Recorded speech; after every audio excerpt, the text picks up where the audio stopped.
गावातील शेतकऱ्यांसाठी जो विजेचा प्रश्न होता, आज वितरण अधिकाऱ्यांची आपली मीटिंग झाली, त्याच्यात काय चर्चा झाली? शेतकऱ्यांना दिलासा मिळेल का?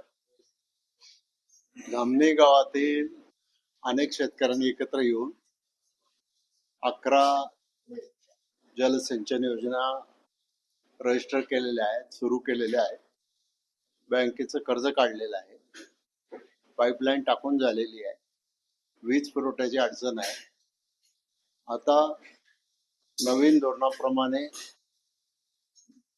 महावितरण कंपनी शेतकऱ्यांना थेट वीज पुरवठा देत नाही, तर त्यांना तो वीज पुरवठा साठी सोलर पॅनेलचाच वापर करावा लागतो आणि तो सोलर पॅनेलचा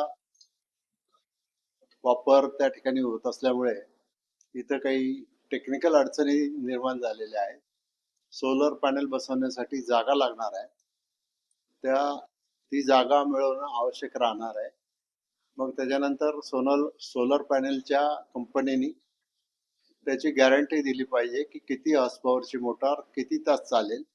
इथे 25, 30 हॉर्स पॉवरच्या 11 स्कीम्स आहेत. प्रत्येक स्कीम मध्ये अनेक शेतकरी आहेत आणि आज शेतकऱ्यांनी कर्ज काढून वर्षभर जवळपास जास्त झालं असेल. व्याज चालू आहे, लिफ्ट चालू नाही, पाणी मिळत नाही, शेतकरी हवालदिल आहे आणि म्हणून त्याच्यासाठी आमचा प्रयत्न आहे. या संदर्भामध्ये मी माननीय मुख्यमंत्री महोदयांशी अनेक वेळा बोललो. परवा 2 दिवसापूर्वी महावितरणचे मॅनेजिंग डायरेक्टर लोकेश चंद्रा यांच्याबरोबर माझी मीटिंग झाली. त्यांनी तिथूनच चीफ सेक्रेटरींना चीफ इंजिनियरला सूचना दिल्या, तुम्ही जागेवर जाऊन पहा. मी सांगितलं मी येतो, आपण एकत्र मीटिंग करू, नक्की अडचणी काय आहेत त्या समजून घेऊ, त्या सोडवायचा प्रयत्न करू. आज सगळ्या एजन्सी बरोबर पाटबंधारे विभाग, जैन इरिगेशन, महावितरणचे सगळे अधिकारी यांच्याबरोबर चर्चा झालेली आहे.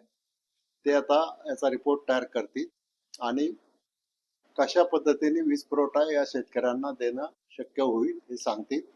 पण या शेतकऱ्यांना निश्चित प्रकारे त्यांचं क्षेत्र भिजवण्यासाठी वीज पुरवठा उपलब्ध करून दिला जाईल याची मी खात्री देतो.